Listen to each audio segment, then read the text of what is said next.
तो उस औरत को ये कहने का और इस शिकायत का कोई अधिकार नहीं है, कोई हक नहीं है कि वो 12 बजे आता और 1 बजे आता है। क्या करेगा कि तुम्हारे पसीने की बदबू सूंघेगा? मेरी बहनों, एक नसीहत तुम्हारे लिए भी सुनो। अक्सर शिकायतें सुनने में आती हैं, क्या मेरा शौहर 12 बजे रात में घर आता है, मेरा शौहर 1 बजे रात में घर आता है। हाँ, बहुत गलत करता है, नहीं आना चाहिए।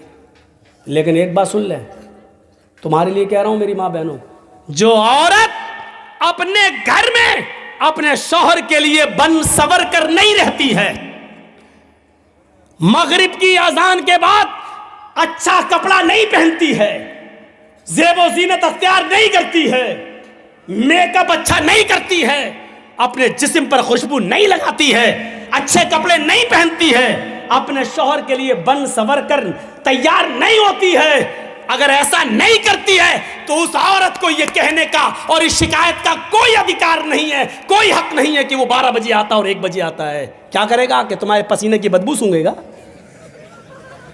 क्या करेगा कि वो तुम्हारे लिए? मगरिब के बाद तुम्हारे घर में बैठ के क्या करेगा? तुम्हारी लंतरानी सुनेगा वो?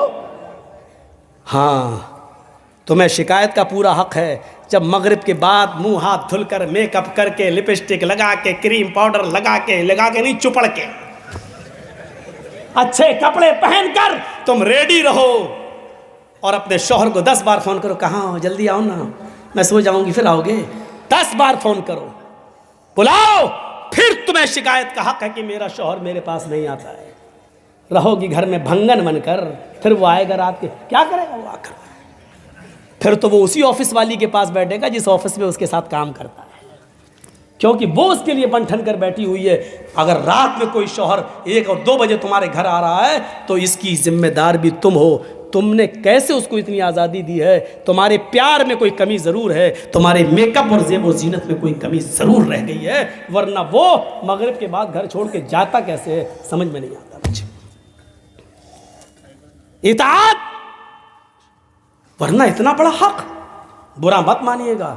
अल्लाह के नबी सल्लल्लाहु अलैहि वसल्लम ने औरत को इतना हुक्म दिया है कि शौहर की इताअत इतना करेगी कि अगर शौहर अपनी बीवी को अपनी किसी ख़ास ज़रूरत के तहत बुला रहा है, दिन भर ऑफिस में काम करके थका हुआ आया है, उसने शादी इसलिए की है ताकि उसको सुकून हासिल हो ले, तस्कुनू इलैहा, तुम्हारी बीवियाँ तुम्हारी सुकून का ज़रिया हैं। जब बीवी से सुकून ही न मिले तो कहाँ जाए वो? इसलिए फरमाया, आए अल्लाह की बंदियों, अल्लाह के नबी कहते हैं, मेरी मोमिना और तो कान के पर्दे खोल कर सुनो, तुम्हारा शौहर अगर तुम्हें अपनी ख़ास ज़रूरत के लिए तुम्हें बुला रहा है, रात के किसी भी हिस्से में तुम्हें बुला रहा है या दिन के किसी भी हिस्से में तुम्हें बुला रहा है, तो तुम्हें इनकार नहीं करना चाहिए, इनकार नहीं करना चाहिए, तुम्हें अपनी शौहर की फौरन बात मानना चाहिए। यहाँ तक कि अल्लाह के नबी ने कहा, अला क़तबिन,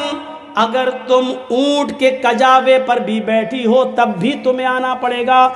ऊंट का कजावा तुम्हें समझ में नहीं आएगा।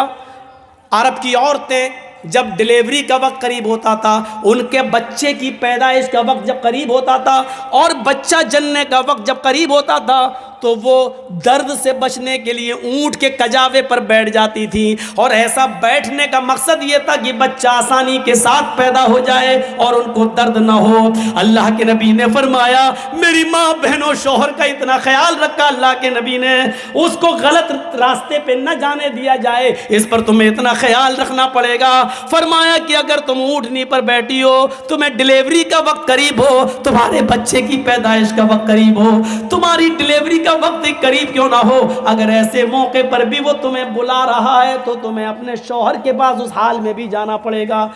हालांकि ये एक मकसद है बताने का, यानी इतना बड़ा मकाम है, लेकिन इतना बड़ा जालिम कोई शौहर नहीं होगा जो अपनी बीवी को इस हाल में बुलाएगा कि बच्चा पैदा होने वाला और हम इसको इस हाल।